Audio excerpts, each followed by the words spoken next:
Hello dear class, I hope that you all guys are doing well.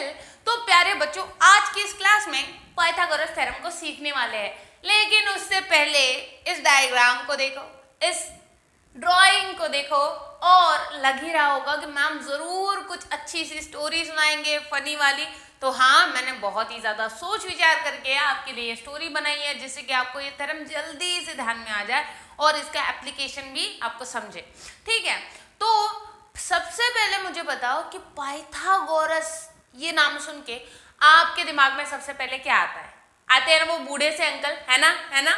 Okay, मेरे भी दिमाग में वैसे ही होता है कि सबसे पहले पाइथागोरस सुन के ही वो जो एक लंबी सी दाढ़ी वाले बूढ़े से अंकल है वो याद आते हैं कि हाँ भाई ये है पाइथागोरस। लेकिन क्या आपको एक इंटरेस्टिंग फैक्ट पता है कि पाइथागोरस अंकल के आने से पहले भी पाइथागोरस थ्योरम एग्जिस्ट करता था।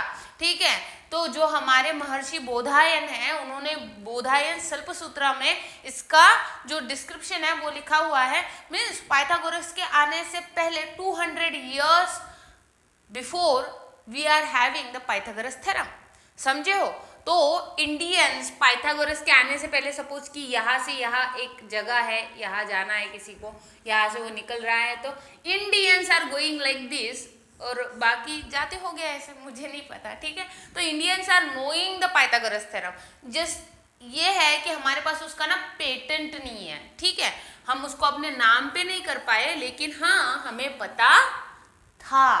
अब देखो कि ये आउल आंटी है, ये मुंगूस अंकल है, और ये है स्नेक भाई साहब। अब ये जो स्नेक भाई साहब है, ये चल रहे होते अपने घर में। अब ये आउल आंटी और ये मुंगूस अंकल में झगड़ा छिड़ जाता है। वो बोलते हैं कि ये शिकार मेरा, ये आउल आंटी कहती है नहीं ये शिकार मेरा है। तो फिर वो डिसाइड करते हैं कि हम रेस लगाएंगे, हम स्टार्ट करेंगे ये पॉइंट ए से हम स्टार्ट करेंगे। अब पॉइंट ए से स्टार्ट करने के बाद में जो भी सबसे पहले स्नेक भाई साहब के पास पहुंचेगा वो उसका हकदार होगा। ठीक है, वो उसका शिकार होगा। अब मुंगूस कहता है डन।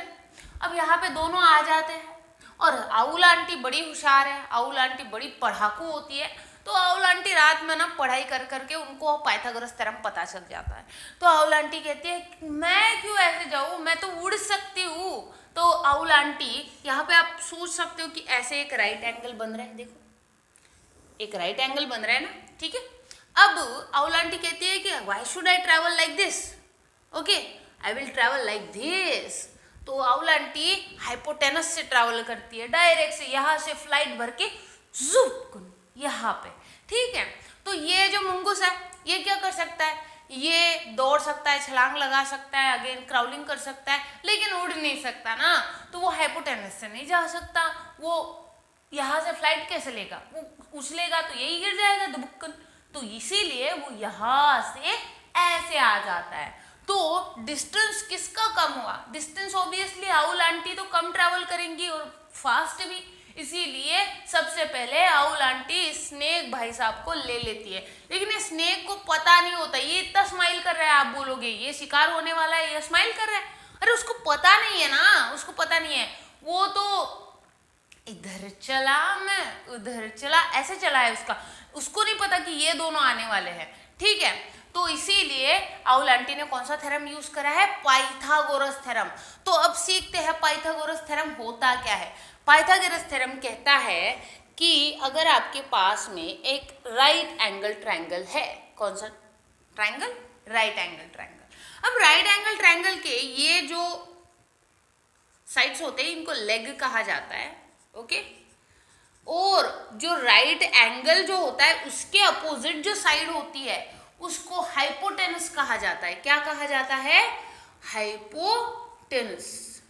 ओके, अब ये जो हाइपोटेनस है इसका कहना है कि ये दोनों लेग्स की, सपोज ये है ए बी सी, अब A B plus B C square, okay इन दोनों का square is equal to A C square होता है। क्या होता है? ए सी स्क्वायर, ऐसा कहना है। तो इन्होंने ये प्रूव करने के लिए क्या करा कि अगर हम मान लेते हैं, अगर हम क्या करते हैं, मान लेते हैं ऐसे ना हम मैथ्स में सब चीजें अज्यूम करते हैं, इमेजिन इमेजिन इमेजिन। अब यहाँ पे सपोज कि हमने एक स्क्वायर ड्रॉ करा है ऐसे, ठीक है, परफेक्ट नहीं है मेरा, आप लोग समझना। अब एक स्क्वायर ड्रॉ करा है, एक स्क्वायर यहाँ पे ड्रॉ करा है, ठीक है, और ये जो है ये साइड यहाँ पे एक स्क्वायर ड्रॉ करा। अब इसका कहना क्या है कि इन दो स्क्वायर का जो भी एरिया होगा, ओके, इन दो स्क्वायर का जो भी एरिया होगा उनकी सम इस स्क्वायर के एरिया के बराबर आएगी, ये कहना है उनका, ठीक है।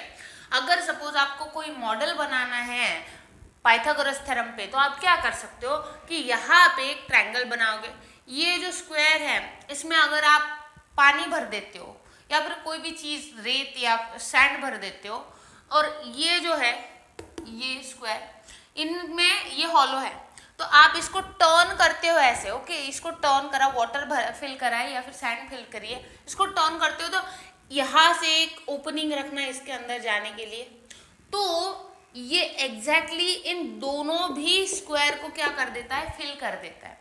मतलब इसका एरिया इन दोनों के एरिया के बराबर है, ये प्रूव हो जाता है, ठीक है। There are number of ways to prove the Pythagoras theorem, ठीक है।